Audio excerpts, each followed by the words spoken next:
Halo dokter, COVID-19 varian Delta yang pertama kali ditemukan di India bulan Desember 2020 sudah menyebar secara global termasuk Indonesia. WHO sendiri telah memaparkan beberapa varian COVID-19 yang dapat mempengaruhi kesehatan masyarakat secara global.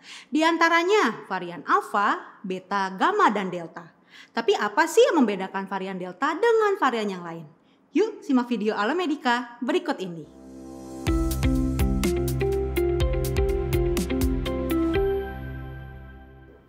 Halo, saya Dr. Gia dari Alomedica. Sebelum kita membahas mengenai virulensi dari varian Delta, yuk coba mengerti bagaimana mutasi virus COVID-19 bisa terbentuk.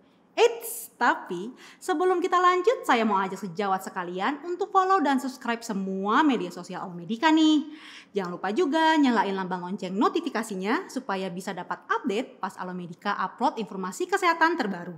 Kalau udah, terima kasih banyak. Alright, pertama-tama virus RNA memiliki kemampuan mutasi yang lebih tinggi dibandingkan virus DNA. Dikatakan walaupun coronavirus memiliki ukuran genom yang lebih besar dibanding virus RNA, tetapi masih memiliki kemungkinan mutasi 100 kali lebih besar dibandingkan virus DNA. Sebuah telah jurnal oleh Banunha mengatakan bahwa mutasi coronavirus berasal dari mutasi pada reseptor virus dan mutasi yang diakibatkan oleh sistem imun tubuh. Hal ini didukung oleh penelitian oleh Wang dan kawan-kawan yang menyatakan bahwa respon imun host melalui gen ApoB dan ADAR memunculkan hampir 65% mutasi COVID-19 yang tercatat. Jadi apa yang membedakan varian Delta dengan varian lainnya? Sebelum kita lanjut, saya mau kasih tahu nih, kalau dokter juga bisa loh membaca artikel seputar topik kali ini maupun berbagai topik medis lainnya. Baik itu tentang tindakan medis, obat maupun penyakit dalam bahasa Indonesia yang mudah dipahami melalui aplikasi Alomedica. Gak cuma itu, di Alomedica dokter juga bisa menikmati fitur SKP online dan webinar untuk mendapatkan update ilmu plus dapat e-sertifikat ber-SKP juga. Terus di forum diskusi, dokter bisa berbagi kasus menarik, mengajukan pertanyaan seputar kasus sulit, serta membangun jejaring bersama dokter-dokter di seluruh Indonesia. Tunggu apa lagi? Download Alomedica di Google Play atau App Store ya. Oke, sekarang mari kita bahas lebih dalam seputar varian Delta. Pertama, varian Delta yang ditemukan pertama kali di daerah Nepal dan Asia Tenggara memiliki tingkat transmisi 60% lebih tinggi dibandingkan varian Alpha.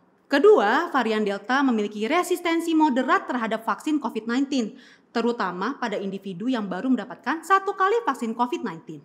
Namun, penelitian kesehatan masyarakat di Inggris melaporkan vaksin AstraZeneca dan Pfizer memiliki proteksi terhadap varian ini jika kedua dosis sudah disuntikan. Ketiga, varian Delta meningkatkan angka rawat inap dibandingkan varian Alpha. Peningkatan rawat inap ini umumnya lebih tinggi pada pasien yang memiliki komorbiditas. Ketiga alasan tersebut menjadikan varian Delta sebagai salah satu ancaman di Indonesia, di mana saat ini banyak rumah sakit dan pelayanan kesehatan sudah mencapai kasus over capacity. Pertanyaannya, bagaimana kita bisa menurunkan kembali kasus COVID-19 ini? Jawabannya untuk sekarang cuma satu. Sebagai dokter, kita nggak boleh bosan untuk balik lagi mengingatkan pasien-pasien dan orang di sekitar kita untuk menerapkan protokol kesehatan. Anjurkan kepada keluarga dan pasien untuk melakukan vaksinasi agar tercipta herd immunity. Selalu terapkan protokol kesehatan kepada pasien maupun keluarga. Kalau bisa jadilah contoh untuk mereka. Ingatkan untuk selalu memakai masker, menjaga jarak dengan orang lain dan hindari keramaian, serta kurangi mobilitas. Selain itu, peran kita sebagai dokter, khususnya di layanan kesehatan adalah untuk menyukseskan 3T, yakni testing, tracing, dan treatment. Tetap semangat dokter Indonesia!